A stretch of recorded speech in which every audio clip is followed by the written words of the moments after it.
Every night, my mother whispered in my ear, "You're a mistake this family made. Too bad I didn't abort you when I had the chance." Meanwhile, my sick father watched from the corner of the living room, smiling at my suffering. For 17 years, I was a prisoner in my own home. Good morning, everyone. What a blessing to be able to talk with you like this, as if we were all together in the same room, sharing a fresh cup of coffee. I'm Eleanor Finley, 73 years old now, and I currently live here in Maplewood, Missouri, although I was born in Oak Ridge, Tennessee. That was good land back there, but life brought me here, and this is where I found my little corner of peace. You know what I love doing these days? Writing stories for children. I started almost by accident, when my granddaughter Olivia asked me to make up a bedtime story. The words flowed like water from a spring, and since then, I haven't stopped. I've self-published 3 little books here in town. My workspace is on the porch that my late husband built with such care. From there, I observe the street activity, the birds in the yard, and ideas come naturally. Every morning after coffee, I sit with my notebook and start scribbling. Sometimes they're new characters, other times I continue old stories that the neighborhood children love. My granddaughter Olivia always says my stories are like hugs in the form of words. What a beautiful way to put it, don't you think? That fills my heart with joy. I've written more than 50 different stories since I retired. Some I keep to myself, others become these handcrafted books I sell at the farmer's market, and the money raised helps underprivileged children in our community. It was my neighbor Gerald, a retired teacher, who encouraged me to turn my stories into books back in 2015. He read some of my notebooks and said, "Eleanor, this is pure poetry. It needs to come out of the drawer." At first I was shy, thinking nobody would want to read the inventions of an elderly lady, but to my surprise, the books were a hit in local schools. Since then, I haven't stopped. Here in my living room, where I'm recording for you, I have a shelf with copies of all my stories.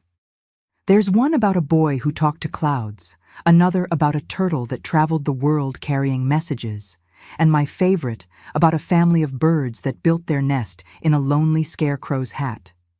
Each story carries a little bit of my life, of lessons I've learned over time. And speaking of stories, before I continue, I'd like to make a special request to those watching. Tell me in the comments, what town are you watching from? And at what time of day did you find this video? Early morning with your coffee, at lunchtime, or late at night wrapped in a blanket? I love reading all the comments and feel so welcomed knowing that people from so many different places take time to listen to this grandma's stories. Let me know, okay? Let's create this network of care together. Today, I want to share with you a true story, my own story, which I kept inside me for many years. A story about how words can hurt more than any physical wound, and how the silence of those who should protect us can be even more painful. But it's also a story about finding light even in the darkest days, and about how love can come from where we least expect it. I turn my memory back to that small house in Oak Ridge, where the walls weren't just wood and brick, but seemed to absorb every bitter word that echoed within them. It was there that I learned, as a child, that sometimes danger doesn't come from strangers, but from those who should love us unconditionally. I was born in 1952, in a simple house on the outskirts of Oak Ridge. At that time, the town was still small, with dirt roads and many farms around. Our house was at the end of a dead-end street, somewhat isolated from others. It was a wooden structure, painted faded blue, with a large yard in front where chickens pecked all day. In the back, we had a yard with mango trees, guava, and a lemon tree that my father planted when he bought the property. My mother, Dorothy Reynolds Finley, was the daughter of farmers who lost everything in a flood before she was born.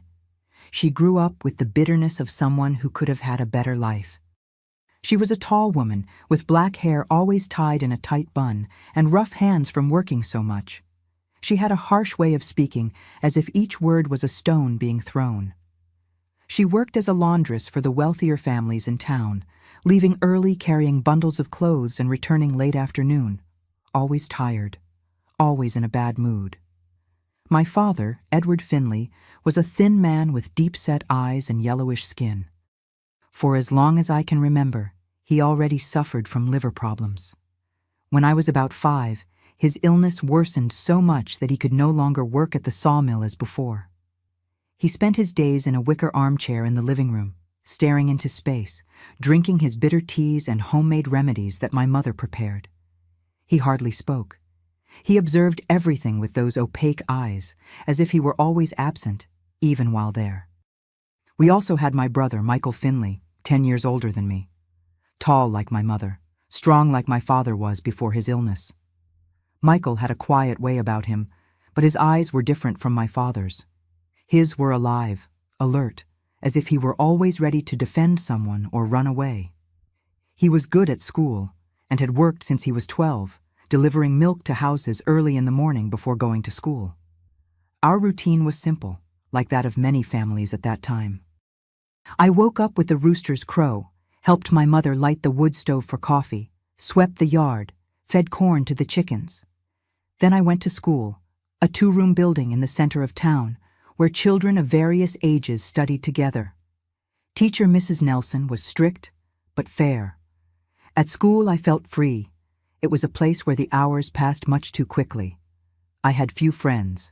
My main one was Harriet, daughter of the store owner. We played house under the maple tree, making pretend food with leaves and dirt. Sometimes, when my mother wasn't looking, we took scraps from her basket to make doll clothes. That's how I learned to do my first stitches. I also liked to jump rope and play hide-and-seek with the neighborhood children, although my mother didn't much like me mixing with that rabble, as she called them. The beautiful days of my childhood were rare, but precious. Like the times Michael would take me swimming in the creek on hot summer Sundays. He taught me to float, to not be afraid of water. Or when my Aunt Zelda, my father's sister, visited and brought homemade pumpkin fudge with coconut that she made herself. On those days, even my mother seemed less bitter. But the truth is that the heavy cloud that hung over our house rarely dissipated. It started when I was about 6, perhaps. It was subtle, like a fine drizzle that soaks you without you noticing. First came small criticisms. This girl is too slow. Look how she holds the spoon as if she never learned.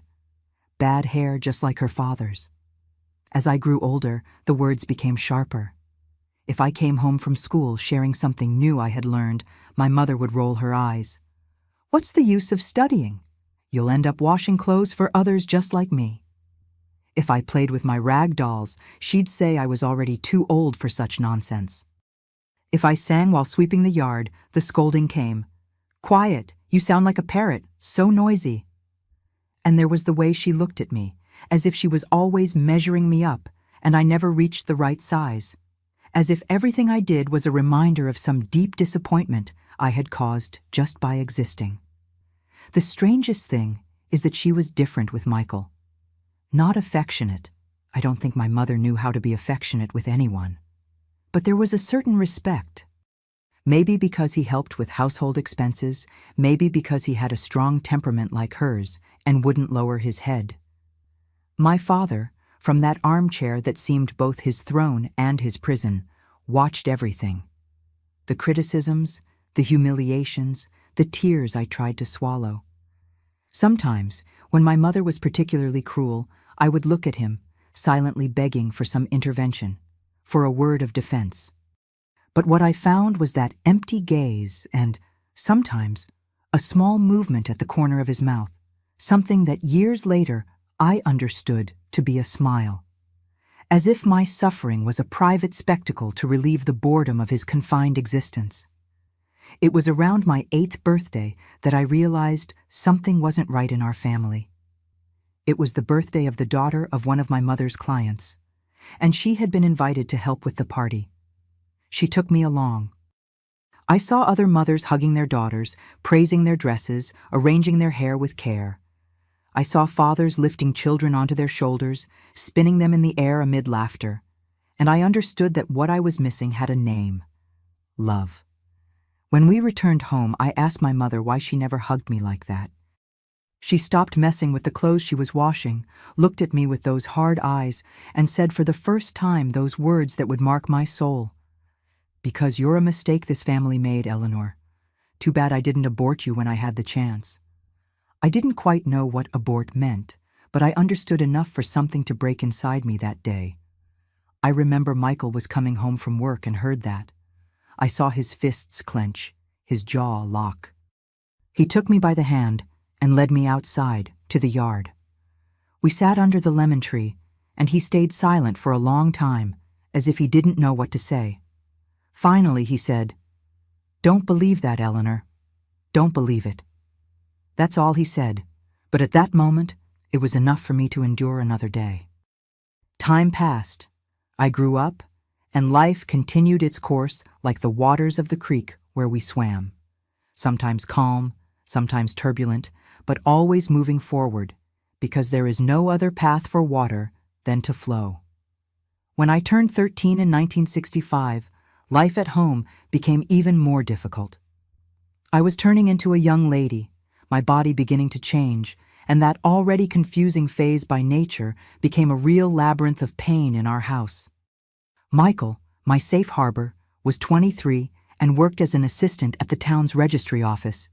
He spent more and more time away, arriving late, leaving early. Today, I understand that it was his way of escaping that suffocating environment. I remember the day of my 13th birthday. There was no cake, no congratulations. This didn't surprise me. We never celebrated birthdays at home. But that day, something happened that marked me. I was helping my mother hang clothes on the line when I noticed a small bloodstain on my underwear. My first menstruation had arrived, and I, not really understanding what was happening, was terrified. "Mom," I called with a trembling voice, "I'm bleeding." She dropped the sheet she was hanging, looked at me and at the stain, and let out a dry laugh without humor. Now the disgrace is complete, another woman to suffer in this life. She explained the basics about menstruation to me with harsh words, like someone teaching an unpleasant duty. When she finished, she looked me up and down and said, "Look at you, already becoming just like your grandmother. Wide body, thick legs. No decent man will want you like that. You'll end up with some drunk who doesn't even care who's lying beside him." I swallowed my tears, as I had learned to do. At night, in the darkness of the room I shared with some crates of clothes to be washed, I cried silently while trying to understand why my simple existence seemed to cause so much displeasure to my mother. At school, things also got more complicated. The other girls began to be interested in clothes, in little parties, in boys. I, with my simple clothes, often mended, felt increasingly out of place. Mrs. Nelson had been replaced by a young teacher, Mr. Anderson, newly arrived from Nashville. He noticed my quiet way, my eyes always downcast, and one day called me after class. "Eleanor, you have a facility with letters. Have you ever thought about continuing your studies after primary school? You could even be a teacher someday." Those words lit a small flame inside me. A teacher.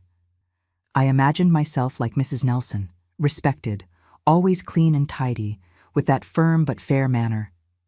I returned home almost floating with that idea. During dinner, I found the courage and said, "Mr. Anderson said I have a way with letters. He said I could be a teacher someday, if I continue studying." The silence that followed was cut by my mother's laughter, a laugh that had nothing of joy, only scorn. "A teacher? You? And who's going to pay for these studies? Isn't it enough sacrifice to keep you in primary school?" My father, from his armchair, watched the scene with that same strange look as always. My mother continued, "Besides, look at yourself. Do you really think anyone will respect a teacher with that scared face, that lifeless hair? The children would make mincemeat of you on the first day." Then came the phrase, the one she used like a knife whenever she wanted to cut me deeper. "You're a mistake this family made, Eleanor. Too bad I didn't abort you when I had the chance. At least it would spare me from hearing this nonsense." Michael, who was at the table with us, hit his fist so hard that the plates jumped. Enough! I can't take hearing this anymore. My mother turned to him with flashing eyes. You shut your mouth. While you're under my roof, you respect me. Respect? Michael stood up, his voice trembling. You speak of respect while destroying your own daughter day after day? And you, Dad? Will you continue sitting there, enjoying the spectacle? My father merely looked away, that disturbing half-smile at the corner of his mouth. Michael threw the napkin on the table and left, slamming the door. That night was the first big fight. It wouldn't be the last. In the months that followed, the tension at home became unbearable. Michael and my mother barely spoke. He spent more and more time away, arriving later and later. When we were alone, he would tell me not to give up on my studies, not to believe our mother's words. But I could see in his eyes that something was breaking inside him too. On a Sunday afternoon, about 6 months after that fight, Michael asked me to walk to the creek. We sat on the edge, feet in the cool water, as we used to do when I was little. Eleanor, he said, looking at the water and not at me, I'm thinking of leaving. My heart froze. I grabbed his arm as if I could physically prevent him from leaving. No, Michael, please. What will I do without you? He finally looked at me, his eyes full of a sadness so deep it seemed bottomless. I can't take it anymore, Ellie. That's what only he called me, an affectionate nickname that no one else used. That house is destroying me. I have nightmares every night, wake up in cold sweats, remembering things that... He stopped, as if the words were stuck in his throat. What things, Michael? Things from when you weren't even born yet. The way she treated me, even worse than she treats you. And him. His voice failed. Always there, watching, feeding on others' suffering like a vulture. We were silent for a while, just the sound of running water between us. I got a job in Atlanta, he continued, a bigger city in Georgia. The son of the registry office owner has business there and recommended me. I'll have a better salary. I can rent a decent room. Take me with you, I begged, tears already flowing. He put his arm around my shoulders, hugging me tight. I can't, Ellie. Not now. I'm not in a position to take care of you yet, but I promise, I swear on my life, that as soon as I'm established, I'll come back for you. He left on a June morning in 1966. He woke up before dawn, put his few clothes in a cardboard suitcase, and left without saying goodbye to our parents. Only me did he hug at length, whispering in my ear, "Be strong, I'll come back for you." After Michael left, it was as if a floodgate had opened. All the bitterness, all the cruelty that my mother previously divided between us now had only one target: me. See what you did? She accused me on the same day he left. Your brother left because of you, from having to always defend you. You drove away the only decent person in this family. It was a lie. I knew it was a lie, but still the words penetrated like poison. And now there was no more Michael to contradict them, to tell me I wasn't the mistake she insisted I was. The daily humiliations intensified. If I cleaned the house, it was never good enough. If I prepared food, it was tasteless or too salty. My hair was ugly, my skin was ugly, my voice was annoying, my presence was a burden. And always, always that phrase, "You're a mistake this family made. Too bad I didn't abort you when I had the chance." Each day that passed, I believed those words a little more. I began to shrink, to try to take up less space, as if I could gradually disappear and thus relieve the displeasure I caused. At school, I stopped raising my hand to answer questions, even when I knew the answers. I started to think Mr. Anderson was wrong, that I could never be anything beyond what my mother said. One night, about a year after Michael's departure, I was washing the dinner dishes when I broke a plate. It wasn't on purpose. It slipped from my soapy hands and shattered on the floor. It was a common plate, one of those from a dozen set, but to my mother, it could have been a family heirloom. "You clumsy thing, you can't even do this right." She came towards me, her face contorted with anger. Instinctively, I backed away. She had never hit me. Her weapons were always words, more effective in causing lasting wounds. But at that moment, something in her eyes frightened me. "Why don't you leave too? Why don't you disappear from here like your brother did? At least he was good for something, brought money to the house." "I'm sorry, Mom. It was an accident," I tried to say, my voice barely audible. "Mom? I'm not your mother. A mother cares. A mother loves. I've been carrying the weight of a mistake for almost 15 years. You are the living proof of my disgrace. Did you know that? Every time I look at you, I remember the biggest mistake of my life." My father, from that same armchair where he spent his days, watched the scene. And then it happened. He smiled. Not the usual half smile, but a full smile, almost cheerful, as if he were watching a particularly satisfying spectacle. It was at that moment, seeing that smile, that something awakened inside me. A spark of anger, of indignation, not against my mother, I still didn't have the strength for that, but against that situation, against that life. For the first time, a small voice inside my head said, "This isn't right. This is not how a family should be." That night I cried myself to sleep, but it was a different cry. Not just of pain, but also of a nascent understanding. I needed to survive until Michael came back for me, as he had promised. I needed to endure, day after day, without letting myself be completely destroyed.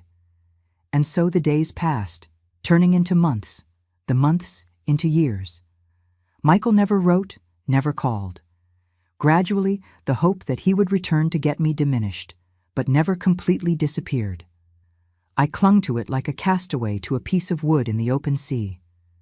The 3 years following Michael's departure were the darkest of my life. Each day was a battle to keep that small flame of hope alive. From 1966 to 1969, I lived in a limbo of daily humiliations and absence of any affection. I completed primary school, but couldn't continue studying as Mr. Anderson had suggested. My mother was clear. "You're going to work and help with household expenses since your brother abandoned us." So, at 15, I began to help my mother with laundry. Soon some clients began to ask me to do small repairs, a fallen button here, an undone hem there. I discovered I had skill with needle and thread, something I had learned on my own, watching my mother in the rare moments when she mended our clothes. Over time, these small repairs became another source of income. It wasn't much, but every penny I earned, I handed to my mother, hoping, perhaps, to earn a bit of her respect, a minimum of approval. But nothing seemed enough. "Look at these clumsy hands," she would say while examining work I had done. "Mrs. Thompson only gave you this job out of pity, because she's friends with Harriet." Harriet, my childhood friend, had distanced herself from me. Not by her own choice, but because her mother, Mrs. Thompson, didn't like her frequenting our house. "That woman has an evil look," she said about my mother, not knowing I was close enough to hear. Even so, Harriet sometimes managed to convince her mother to give me some sewing jobs as an indirect way of helping me. At home, the situation only worsened. My father's illness grew worse, and he began to have episodes of mental confusion. Sometimes, in the middle of the night, we would wake up to his screams, delirious about old debts or people who had already died. My mother, already bitter by nature, became even more irritable with the increase in care he required. The most disturbing, however, was when he was lucid. In these moments, that strange smile would return to his lips every time my mother verbally attacked me. I began to notice a pattern. When I cried or showed signs of suffering, his smile would widen. It was as if my pain fed some sick satisfaction within him.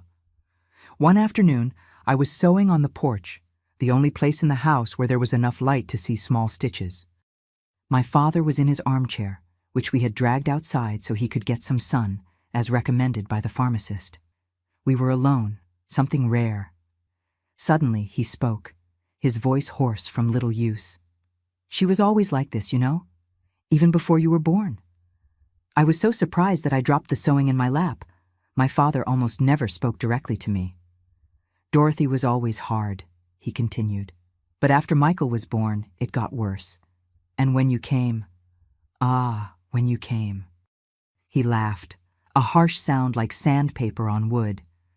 She didn't want another child, didn't want you. She tried everything not to have you. Teas, herbs, even throwing herself down the stairs once. Nothing worked. You came anyway, stubborn from the womb. I felt the blood drain from my face. One thing was to hear my mother say I was a mistake, that she wanted to have aborted me. Another, completely different, was to hear my father confirm that they weren't just cruel words. It was the truth. "Why are you telling me this?" I asked, my voice barely audible. He looked me directly in the eyes for the first time in years, perhaps in my entire life. "Because I like to see what these truths do to you, how they break you a little more each day." At that moment, I completely understood the horror of my situation. It wasn't just my mother with her uncontrollable bitterness. It was also my father, silently feeding on my suffering for all those years. Two different predators, but equally cruel. I ran inside the house, to the small, cramped room where I slept, and cried like I had never cried before. Not just for what I had just heard, but for finally understanding the true nature of the home where I grew up. It wasn't just a house without love. It was a place where my pain was actively desired, cultivated. At night, when my mother returned from delivering the washed clothes, my father told her about our conversation, distorting everything, saying that I had provoked him with impertinent questions about the past. The beating I received that night was the first. My mother had always limited herself to verbal abuse, but something in this situation made her cross a line she had never crossed before. The belt blows hurt, left marks on my back, and legs that took weeks to completely disappear. But the physical pain, as intense as it was almost a relief compared to the constant psychological torture. At least the pain from the blows had a clear beginning and end. The wounds opened by words never seemed to heal completely. In the days that followed, I fell into a deep silence. I did my work, took care of the house, helped with the laundry, sewed, all mechanically, as if my body were separate from my mind. At night, lying in the darkness, I imagined Michael in Atlanta. Would he have a better life? Had he completely forgotten about me, about the promise he made? The hope that he would return for me, once a living flame, was now just a weak ember, almost extinct. It was during this time that I began to plan my escape. I had no money. Everything I earned went to my mother's hands. I had nowhere to go. I didn't know anyone outside of Oak Ridge who could help me. But even so, during the long nights of insomnia, I devised impossible escape plans. At 17 in 1969, something happened that would change the course of my life. Mrs. Olson, one of my mother's wealthiest clients, saw some of my sewing work and was impressed. "Girl, you have a gift," she said, examining the delicate embroidery I had done on the collar of a shirt. "In the city, you could work in a sewing atelier, make good money." The city, Nashville, seemed as distant as the moon to me. But her words planted a seed in my mind. And when, 2 weeks later, she called me for a private conversation, that seed began to germinate. "Eleanor," she said, "I have a niece who lives in Nashville and is looking for someone to help with the care of her young children and do some sewing work. I thought of you. It would be a fresh start, away from here." Her look was gentle, understanding. "Everyone in town knows what your situation at home is like, dear. It's no secret to anyone the way your mother treats you." I was speechless, a mix of shame and hope leaving me paralyzed. Mrs. Olson continued, "My niece can offer you a room in her house, plus a small salary. It's not much, but it would be a start. And more importantly, it would be a chance to get out of here." That offer was everything I dreamed of. But fear paralyzed me. What if my mother found out? What if she found me afterwards? What if life in Nashville was even worse? "I need to think," I replied with a trembling voice. Mrs. Olson nodded, understanding. Think, dear, but don't take too long. My niece needs an answer in 2 weeks. In the days that followed, I lived in internal turmoil. The idea of escaping was both terrifying and liberating. I desperately wanted to accept the offer, but something held me back. Not just fear of the unknown, but a strange sense of distorted loyalty. As if abandoning that house, as terrible as it was, would be a betrayal of something fundamental in me. And there was also Michael's promise. What if he came back for me and I was no longer there? How would he find me? On the eve of the day I was supposed to give my answer to Mrs. Olson, I had another of the many terrible arguments with my mother. She had discovered that I was keeping some colorful fabric scraps under my mattress, pieces that clients discarded and that I collected, dreaming of one day making something beautiful with them. "What is this? Are you stealing material from clients?" she shouted, throwing the scraps on the floor. "No, Mom. They're leftovers that were going to be thrown away. They have no value." "They have no value, just like you. But that doesn't give you the right to take what isn't yours. These scraps could be used for patches, could be sold." The argument escalated quickly, with her throwing in my face all my flaws, real and imaginary. And of course, the phrase that was never missing. "You're a mistake this family made. Too bad I didn't abort you when I had the chance."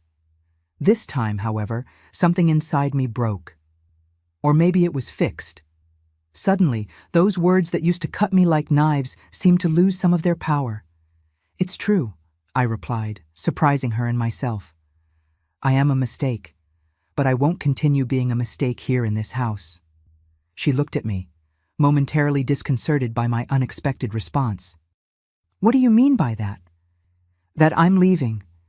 Mrs. Olson offered me a job in Nashville at her niece's house, and I'm going to accept." My mother burst into laughter, a cruel, disbelieving laugh. "You? Alone in Nashville? You wouldn't last a week.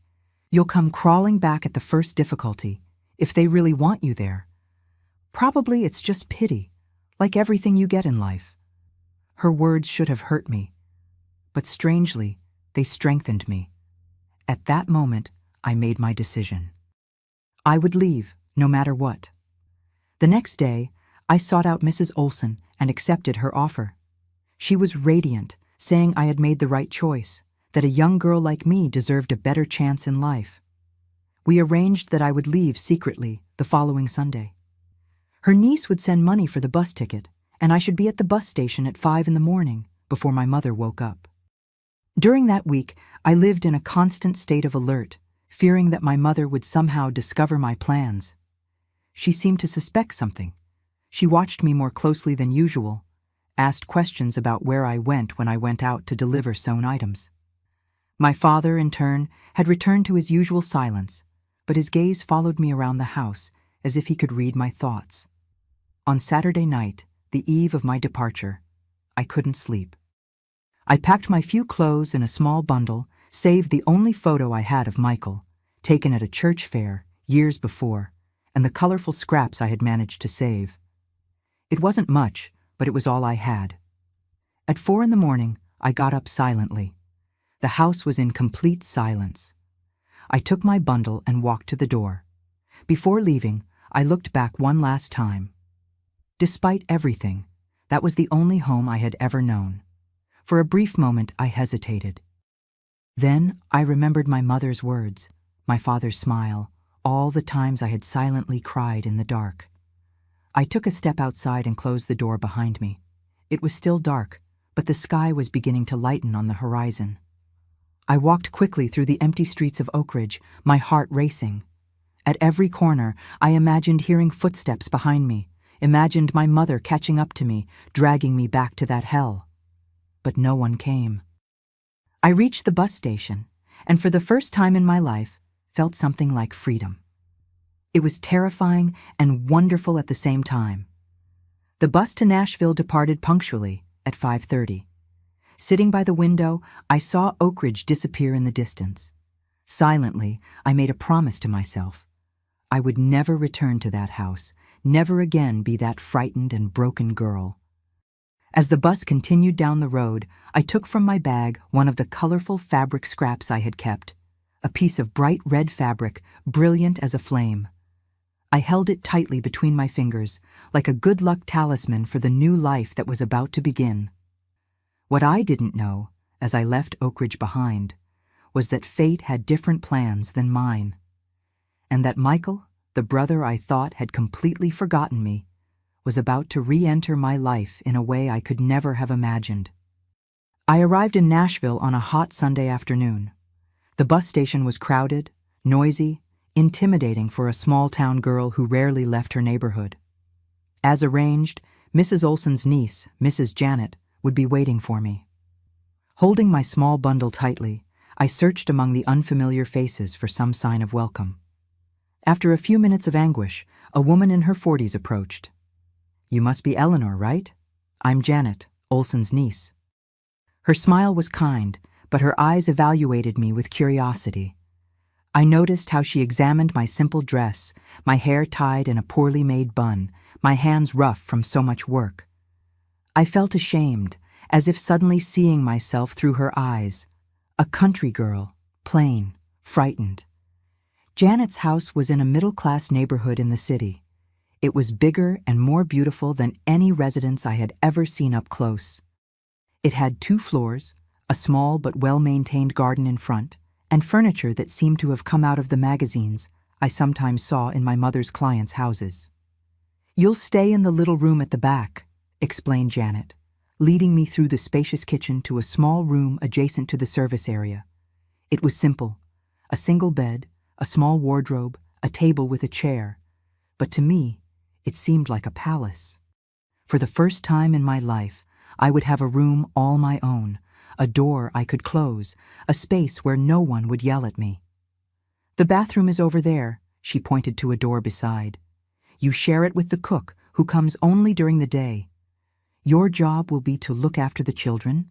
Julian is 6 and Claire is 4, and do small repairs to the family's clothes. Nothing complicated." In the first few days, I lived in a state of constant alert. At every louder sound, every door that slammed, I expected to hear my mother's screams. At night, I would wake up startled, thinking I had heard that terrible phrase she repeated. It took me a while to understand that I was safe, that no one there knew where I was. The children were adorable. Julian, smart and full of energy, was always inventing games.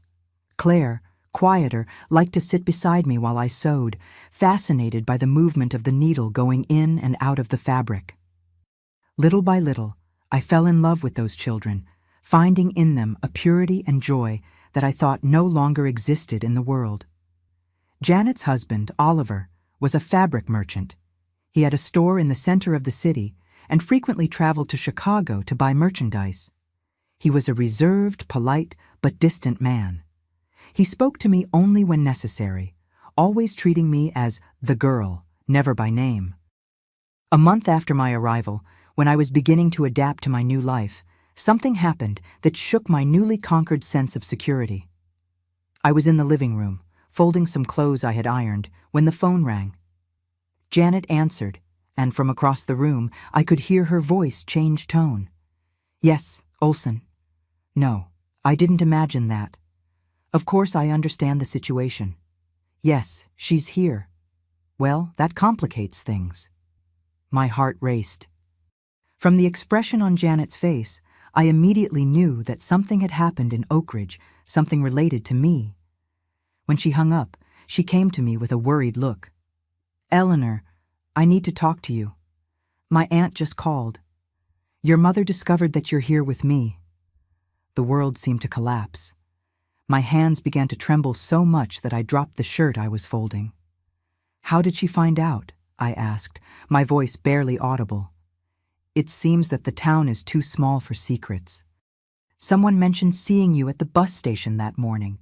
Your mother went to my aunt's house and made a scene, demanding to know where you were." I closed my eyes, imagining the scene. I knew well my mother's explosive temperament. "And now?" I asked, fearing the answer. Janet sighed, sitting beside me on the couch. "Look, Eleanor, I took you in because my aunt asked me, because I was moved by your story, but I can't get involved in family problems. Your mother is your legal guardian. You're still underage. If she demands that you return—" I couldn't contain the tears. The idea of returning to that house, to that hell, was unbearable. "Please," I begged, "don't send me back. I'll do anything, work even more. I don't need a salary. Just don't send me back there." Janet seemed genuinely moved, but also uncomfortable with the situation. "Let's do this. I'll talk to my husband when he returns from his trip. In the meantime, you stay here." "But I need you to understand, Eleanor. If your mother decides to come here to get you, or if she involves the police, there's not much we can do." That night was one of the worst of my life.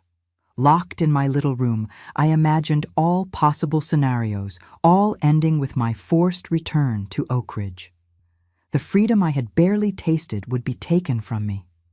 And this time, my mother would be even more furious, even crueler. The next day, Janet called me again. Her face was serious, worried. "My husband returned earlier from his trip. We talked about your situation and—" She hesitated, searching for the right words.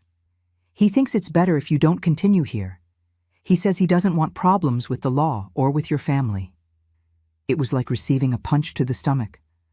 I tried to speak, but the words simply wouldn't come out. "Understand, Eleanor. We have our own children to protect. If your mother is the type of person you describe, we don't want her making scenes at our door, scaring Julian and Claire." I felt a wave of despair swallowing me. I was alone in a strange city, without money, without friends, with nowhere to go. The small flame of hope that had lit inside me was beginning to extinguish. How much time do I have before I need to leave?" I managed to ask, my voice broken by the sobs I was trying to contain. "Oliver said you have a week to find another place." "I'm very sorry, Eleanor." A week, 7 days to find a miracle. I spent that afternoon walking aimlessly through the neighborhood streets, lost in my thoughts. I couldn't return to Oak Ridge. I preferred to live on the streets of Nashville than face again my mother's look of contempt, my father's sadistic smile. But where to go? The little money I had received as payment for the first month of work wouldn't be enough to rent even a boarding house room for very long. I didn't know anyone in the city besides Janet's family. I was completely alone. I returned to the house when it was already getting dark. That night, I couldn't even have dinner. The knot in my throat was so big I could barely swallow water. I sat on the bed, hugging my knees, and let the tears come, silent, desperate. At some point, I fell asleep, exhausted from crying. I had a strange, vivid dream. I was back at the creek in Oak Ridge, the one where Michael and I used to swim. He was there, sitting on the edge, his feet in the water, like on that last day before he left. He looked at me with those sad but determined eyes. "I promised, Ellie," he said in the dream. "I promised I would come back for you." I woke up to knocking on the bedroom door. Confused, I looked at the small clock on the bedside table. It was almost 10 in the morning.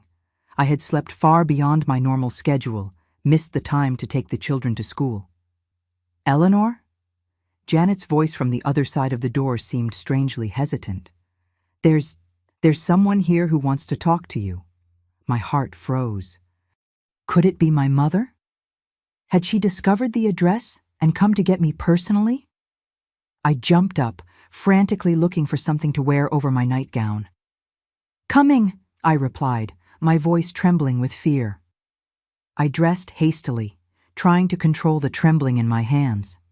I took several deep breaths, trying to prepare myself for the confrontation that was to come. But nothing, absolutely nothing, could prepare me for what I found upon opening the door. There, standing in the living room, was Michael, my brother, 10 years older, 10 years absent. The same face, but different, more mature, marked by time and experiences I didn't know. The same eyes, though, intense, determined.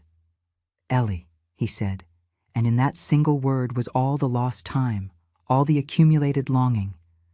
I was paralyzed, unable to move, to speak, almost to breathe. It was as if I were seeing a ghost, an apparition coming directly from my most desperate dreams. How? How did you find me? I finally managed to ask. I returned to Oak Ridge 3 days ago, he explained, taking a step in my direction. I went to our house and... His voice faltered for a moment. And she told me that you had run away, that you were here in Nashville, at the house of relatives of a certain Mrs. Olson. Janet, standing a few steps away, watched the scene with evident discomfort. You are really her brother? She asked cautiously. Michael took an ID card from his pocket and showed it to her.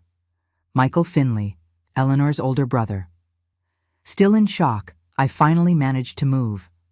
I took a few hesitant steps toward him, and suddenly, as if a dam had broken, I ran into his arms. The hug he gave me was so strong, so desperate that it almost hurt. But it was a good pain, the pain of finally being home, even away from home. You came back, I murmured against his chest, the tears now flowing freely. You really came back. I promised, didn't I? He responded, his voice thick with emotion. I took longer than I planned, much longer, but I'm here now. I came to get you, as I promised. We separated after what seemed like an eternity. Only then did I notice that there was someone else in the room, a man in a suit, standing discreetly near the door. Michael followed my gaze and gestured for the man to approach. This is Mr. Harris, he introduced. He's a lawyer. He's helping me with the situation. I looked confused from one to the other. What situation? I asked. Michael and the lawyer exchanged a significant look. It was Mr. Harris who answered. Your brother hired my services to resolve 2 issues. First, to ensure that you are not forced to return to your parents' house, even being underage. Second, to investigate possible crimes of mistreatment and negligence. The word crimes echoed in my mind. I had never thought of what I suffered as something that could be taken to justice. Is that possible? I asked, incredulous. Yes, replied the lawyer. With witnesses willing to confirm the mistreatment, and considering that you are already 17, we can get your legal emancipation. Your brother has offered to be your guardian until you reach adulthood. It was then that I noticed something different about Michael. It wasn't just the natural maturity of the years gone by. There was an aura of prosperity around him. The well-cut suit, the watch on his wrist, the confident posture. He had changed, and a lot. Michael, how did you manage to hire a lawyer? I asked, still processing all that. He smiled, a sad but proud smile.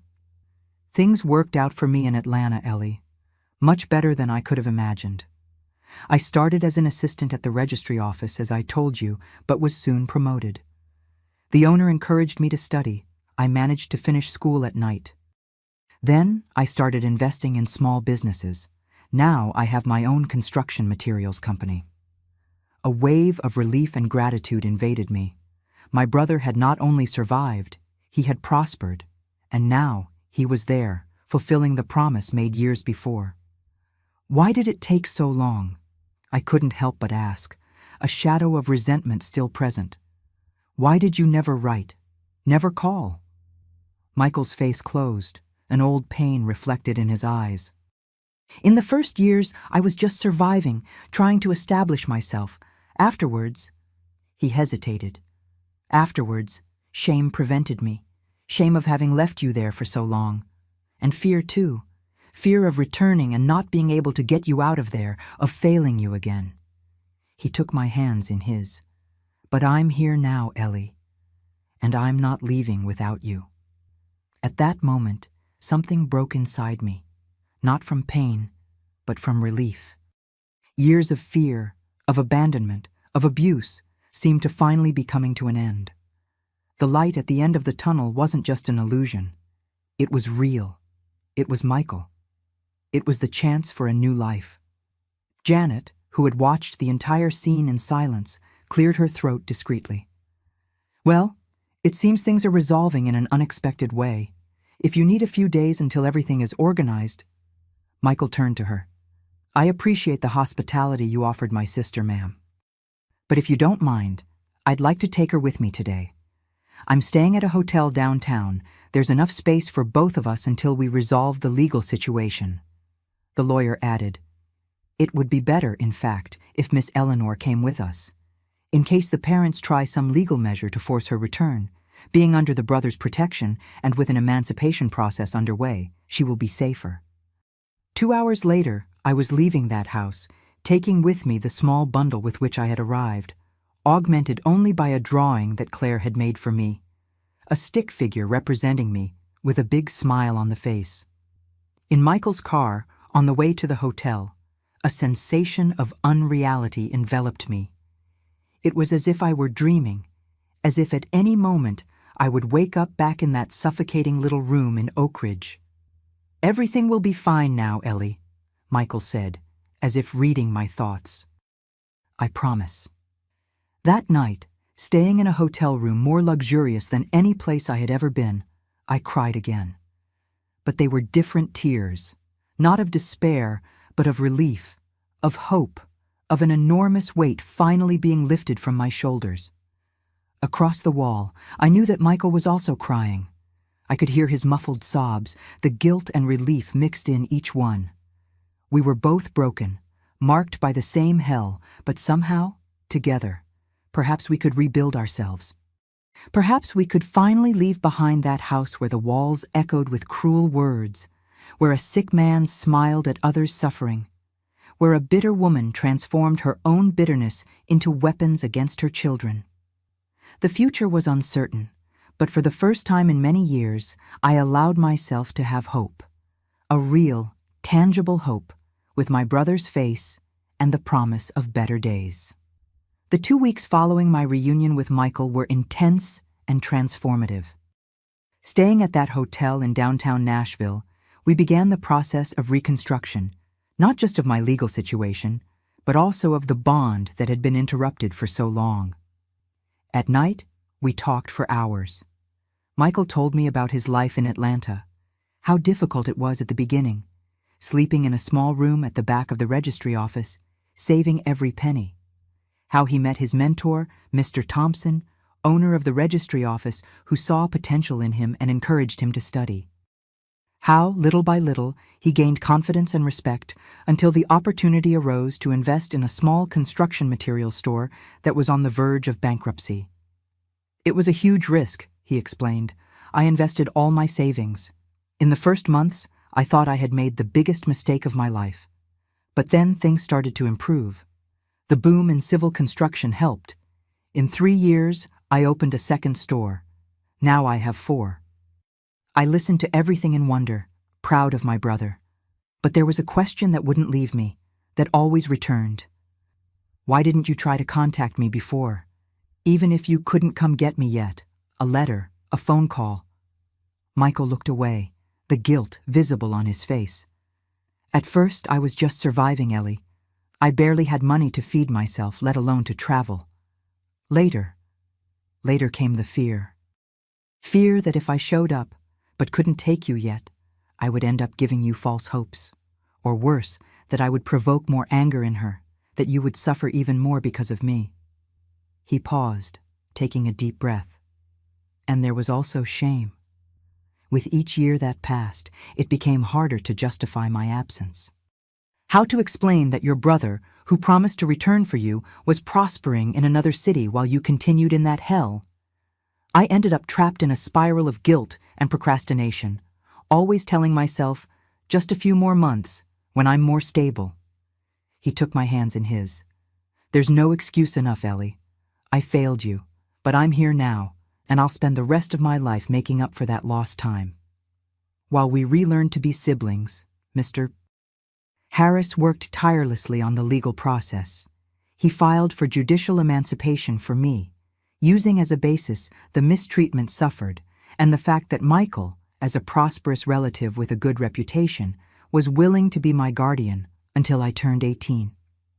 The case is strong, explained the lawyer in one of our meetings. We have witnesses in Oak Ridge willing to confirm the abuse. Mrs. Olson, your friend Harriet, even some neighbors. And the fact that you're already 17 helps a lot. Judges are more prone to grant emancipation when the minor is close to adulthood. But the legal battle was only part of the process. The real turning point was yet to come, in the form of a confrontation that I feared and at the same time knew was inevitable. On a rainy August afternoon, a little more than 2 weeks after our reunion, I was in the hotel room reading a book that Michael had given me, the first novel I owned in my life, when strong knocks on the door startled me. "Eleanor, it's me." Michael's voice sounded tense, urgent. I opened the door and found my brother pale, an expression that mixed anger and determination on his face. "What happened?" I asked, feeling my heart accelerate. "They're here," he answered simply. "Our parents. They're in the hotel lobby." The world seemed to spin around me. My knees weakened and I had to lean against the wall to avoid falling. How did they find out?" "I don't know. Maybe they followed the lawyer's trail. Maybe someone in Oak Ridge commented. The important thing is, they're here and demanding to see you." I closed my eyes, trying to control the panic that was growing inside me. Every night since I ran away, I had feared this moment. In my nightmares, my mother dragged me back to Oak Ridge, locked me in that cramped little room, and the humiliation started again, worse than before. "I don't want to see them," I murmured, my voice trembling. Michael approached, putting his hands on my shoulders. "Look at me, Ellie." His eyes met mine, firm, determined. "You don't have to see them if you don't want to. I can send them away right now. But," he hesitated. "But what?" "But maybe it's time to face them, to say everything you've kept for so many years, to show that you're no longer that frightened girl. Mr. Harris thinks that a direct confrontation with witnesses might even strengthen our case." I felt a chill run down my spine. The idea of being in front of them again, especially her, terrified me. But Michael was right. I was no longer that defenseless girl. I had him by my side now. I had the legal support of Mr. Harris. I was, for the first time in my life, in a position of strength. "I'll go down," I finally decided. "But you stay with me the whole time." "Not even if they tried to drag me away," he promised. We went down to the hotel lobby, my heart beating so hard I thought it could be heard by everyone. And there they were, like materialized ghosts from my nightmares. My mother, Dorothy, seemed even more bitter, the lines on her face deepened by constant anger. And beside her, in a wheelchair, which deeply shocked me, was my father, Edward. The disease had clearly worsened. He was even thinner, his skin yellowed like old parchment, his eyes sunken. But that gaze, that strange gleam, remained the same. My mother was the first to see me. Her face contorted into an expression that mixed anger and something that, surprisingly, seemed like relief. "There you are," she exclaimed, standing up. "Finally, we've found the runaway." Before she could continue, Michael stepped forward, placing himself slightly between me and her. "Don't take another step." His voice was low, controlled, but loaded with authority. "We're not in Oak Ridge now. We're not in your house. Here, you don't give the orders." She stopped, momentarily disconcerted by Michael's firmness. She quickly recovered, however.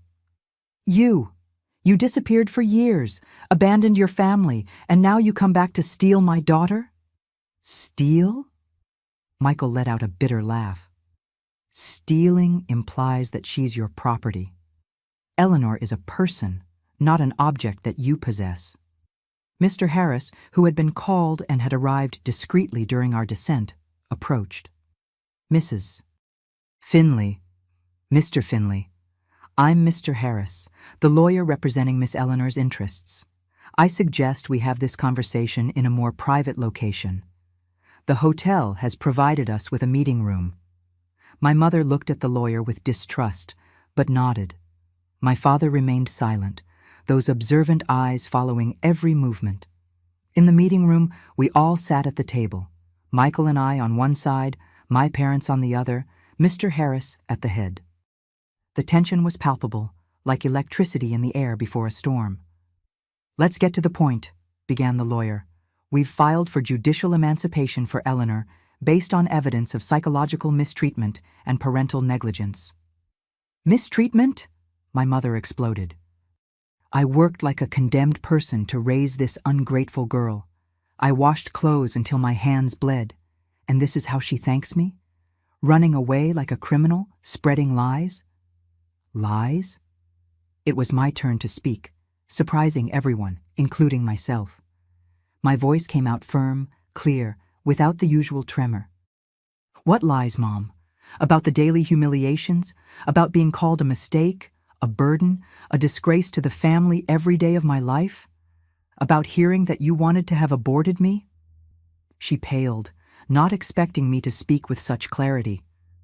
"You distort everything," she tried to defend herself, but her voice had lost some of its strength. "I am your mother. I have the right—" "No," I interrupted, a courage I never knew I had taking over me. "Being a mother doesn't give you the right to destroy your daughter day after day. Being a mother means protecting, not hurting." My father, who until then had remained silent, let out a sound, something between a laugh and a grunt. All eyes turned to him. "She was always like this," he said, his voice weak, but loaded with malice. "Always playing the victim. Just like you, Michael, when you were a child, whimpering in the corners, begging for crumbs of attention." Michael stiffened beside me. I saw his jaw lock, his knuckles turn white from clenching his fists so hard. "You," he said, facing our father, "you are the worst of all. At least she showed what she was, cruel, bitter, direct in her hatred. But you silently fed on our suffering, observed everything with that disgusting smile as if it were a spectacle set up just for your entertainment." My father didn't deny it. On the contrary, that characteristic smile appeared at the corner of his mouth. What else could I do, trapped in that armchair? Life gave me lemons. I made my lemonade. The coldness of that confession, the casual admission of having found pleasure in his own children's suffering, left everyone momentarily speechless. It was Mr. Harris who broke the silence, his professional voice masking the shock he certainly felt. "Well, I believe that this statement only strengthens our case. Mrs. Finley, Mr. Finley, I came prepared for a negotiation, but I see that it might not be necessary. With what I've just witnessed, added to the testimonies we've already collected in Oak Ridge, I'm even more confident that the judge will grant the emancipation." My mother seemed to wither before our eyes, as if suddenly the weight of all those years, of all that bitterness, had finally overcome her. "What do you want, Eleanor?" she asked, her voice suddenly tired. "Do you want to punish us? Do you want to see us arrested? Is that what you and your lawyer are planning?" I looked at her, really looked, perhaps for the first time in my life. I saw a woman aged before her time, consumed by resentments, incapable of giving or receiving love, and I felt, surprisingly, not hatred, but pity. "I don't want punishment," I replied sincerely. "I just want my freedom. I want to follow my life away from you, away from that house, those memories. If you agree to my emancipation without contesting, we won't take the case beyond this." There was a moment of tense silence. Then, to everyone's surprise, it was my father who spoke.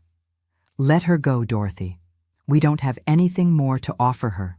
We never did." My mother looked at him, then at me, then at Michael. Her shoulders fell in defeat.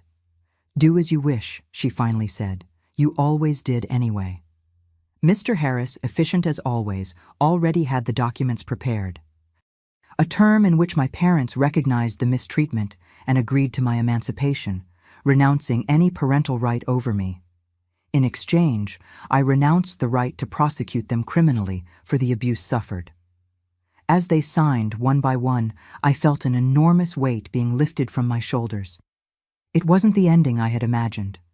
There were no screams, no dramatic revenge. Just a silent resolution, the mutual recognition that some ties are better cut than mended. When they finished, my mother stood up, her eyes avoiding mine. "Come on, Edward," she said, taking control of the wheelchair.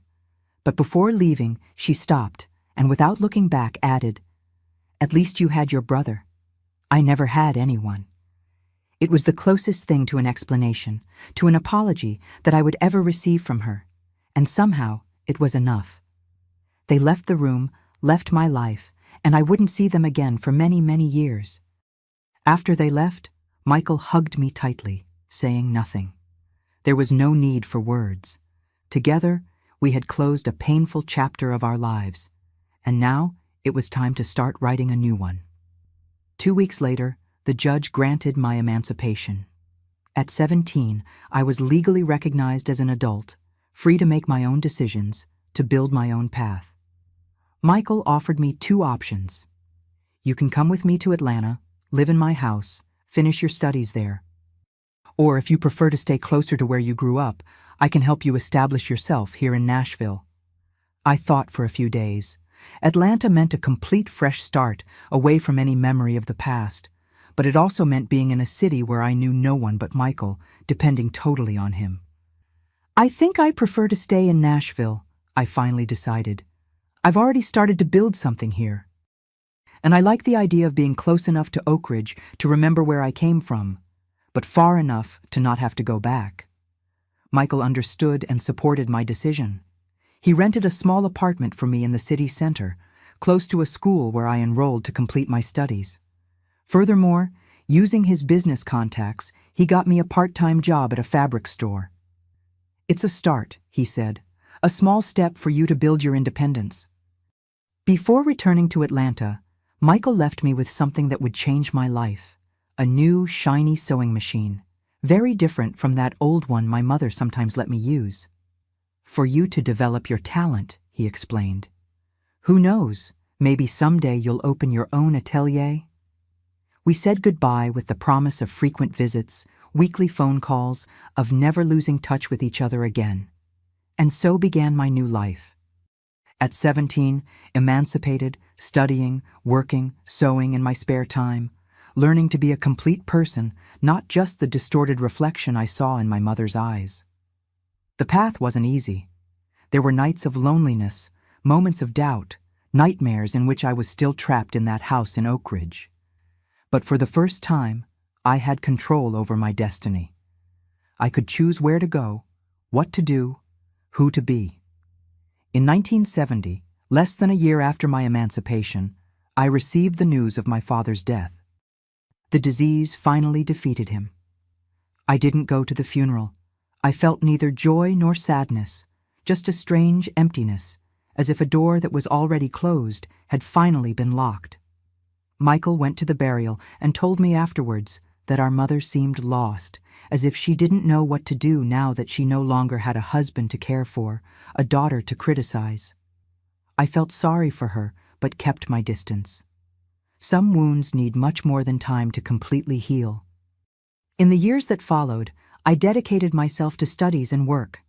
I completed high school, took courses in cutting and sewing, improved my skills. The small fabric store where I worked became my second home, and the owner, Mrs. Thompson, a kind of mentor. It was she who encouraged me to make my first pieces to sell, initially small repairs and adjustments, then simple dresses, finally more elaborate creations. Little by little, I built a small, loyal clientele, women who appreciated the care and affection I put into each stitch. Michael continued to be my safe harbor, my support in difficult moments. He visited me regularly, invested in my projects, celebrated my small victories. More than a brother, he became the father I never had, not in the sense of authority, but of protection, of loving guidance, of constant presence. And so, step by step, day by day, I rebuilt my life from the pieces that remained of my childhood. I transformed pain into determination, fear into courage, scars into memories of battles won. The girl who once believed she was a mistake, a burden, finally learned the truth. She was always valuable, always worthy of love, and more importantly, She learned to love herself with all her imperfections, with all her history. The years passed like pages of a book, each one unique but connected to the others, forming a narrative that only makes sense when read in its entirety. I stayed in Nashville for almost 2 decades, building my life chapter by chapter, word by word. With Michael's initial support and a lot of work, I managed to open my first bookstore in 1975.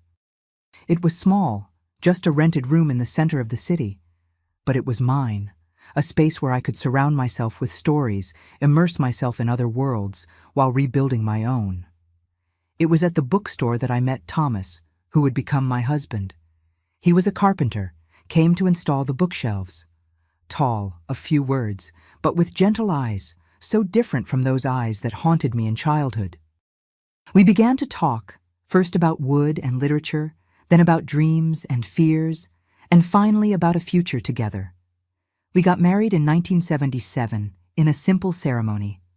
Michael came from Atlanta with his wife and 2 small children. It was he who walked me down the aisle in a gesture that sealed our journey of healing and new beginnings. The first years of marriage were about adaptation, about learning to trust, to accept love without fear. Thomas was patient, understood my silences, respected my spaces. With him, I learned that not all families are made of pain, that there are homes where words build instead of destroy. Our daughter, Diana, was born in 1979.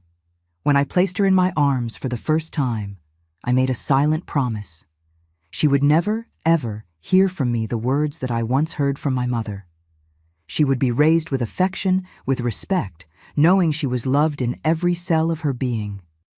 Life was following its quiet course when, in 1988, I received the news of my mother's death.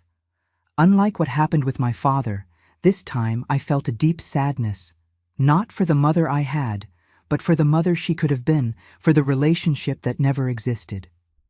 I went to the funeral, taking Diana with me. It was the first and last time I returned to Oak Ridge. In the early 90s, an opportunity arose that would again change the direction of our family. Thomas received an offer to open a carpentry school in Maplewood, Missouri, where underprivileged youth would learn the trade.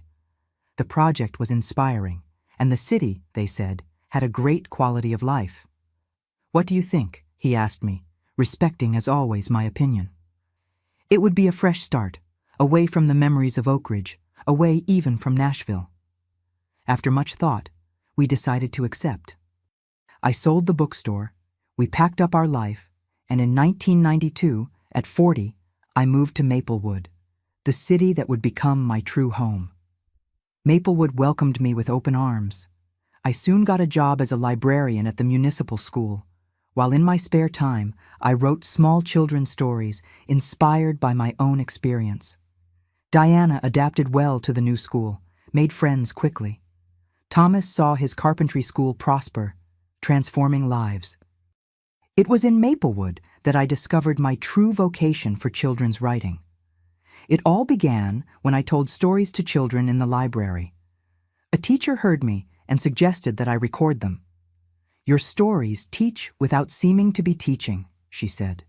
"They're like medicine in the form of colorful candies." I began to write my stories, all of them carrying messages about respect, self-esteem, courage. Characters who, like me, faced adversities and came out strengthened. Characters who discovered their own worth, independent of what others said about them. The years passed, bringing joys and challenges. Diana grew up, became a teacher, got married. In 2008, my first granddaughter, Olivia, was born, light of my eyes, joy of my old age. When I held her in my arms for the first time, I saw in her all the possibilities that were once denied to me, but that I managed to reconquer. Thomas, my companion of so many years, left us in 2018 after a brief but intense battle against fulminant cancer. His departure left an enormous void, but also a legacy of love and respect that sustains me to this day.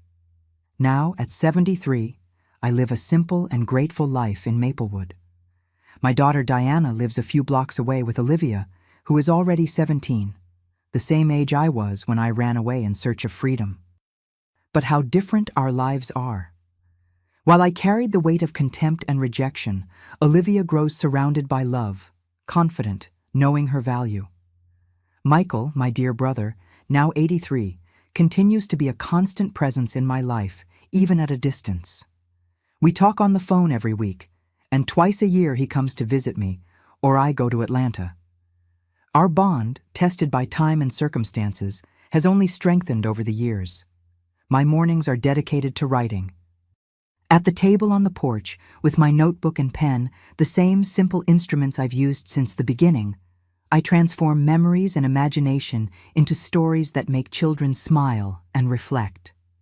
Each tale is a small seed of hope planted in the heart of the reader.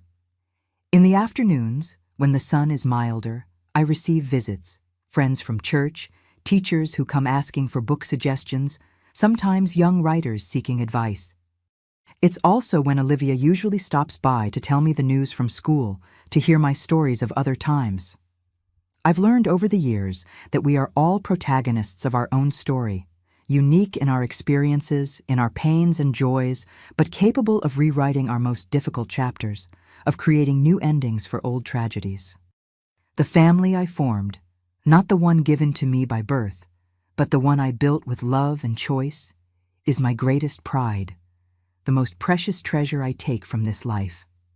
Looking back at the frightened girl I was, at the long path traveled, I feel a mixture of sadness and gratitude. Sadness for the scars I carry, for the time lost in fear and pain. Gratitude for having found the strength to break the cycle, to transform my story, to discover that I wasn't a mistake. Never was. Today I know that each of us carries within the power to rewrite our story, to transform pain into wisdom, abandonment into love, traumas into lessons. That's what I think about every morning, when I wake up and give thanks for one more day in this wonderful journey that is life. My dear ones who have accompanied me this far, I want to leave you with some reflections that didn't come from books or lectures, but from the scars I carry in my soul and the peace I finally found after the storm. I discovered that our worst moments don't define who we are. They only show us what we're capable of overcoming. Each obstacle I faced was a strict teacher, teaching lessons that no school could offer. For those who raise children, whether parents, grandparents, aunts, uncles, or teachers, remember, your words have the power to build fortresses or dig abysses. What you say today echoes in their minds for decades. Choose to be the voice that encourages, even when correction is needed. A critique made with love heals.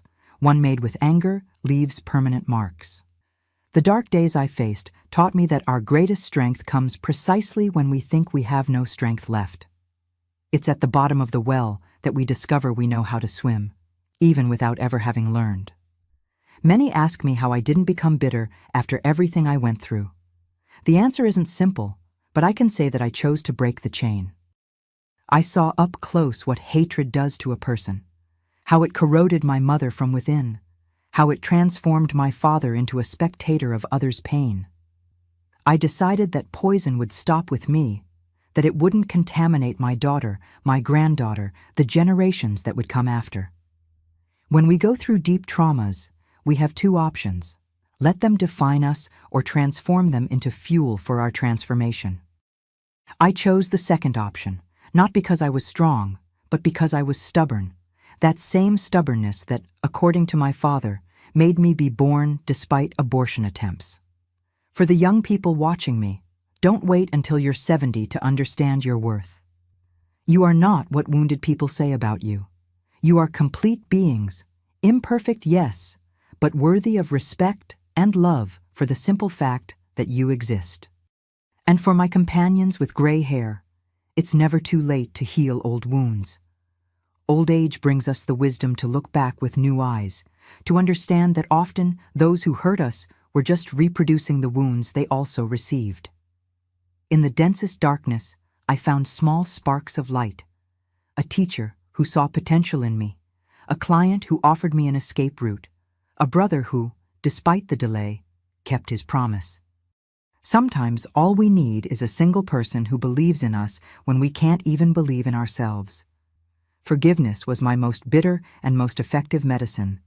I didn't forgive for them, but for myself. Carrying grudges is like drinking poison, expecting the other person to die. When I finally freed my parents in my mind, not justifying their actions, but understanding they were broken people, I could finally free myself. For those who are facing their own valley of shadows at this moment, take a deep breath, lift your eyes, seek help. There are people willing to extend a hand, to offer a shoulder, to show paths you can't see yet. Alone we are fragile, but together we are unbeatable. Time, my dear ones, is not an automatic healer. It's just the space where healing can happen, if we allow it. We need to be active gardeners of our recovery, pulling out weeds, planting new seeds, watering daily with small acts of self-care and self-compassion. And you, who are going through difficult times or know someone in that situation, whether verbal, physical, or emotional abuse, don't be silent. Words have power, but silence does too. Breaking the silence is the first step to breaking cycles of abuse that cross generations. Remember to subscribe to the channel, click the notification bell, and spread this message like someone scattering seeds to the wind, not knowing where they'll fall, but confident that some will find fertile soil and germinate. And finally, leave in the comments the word life. This single word will show me who really followed this story to the end, who understood that our scars can become wings. Do this right now.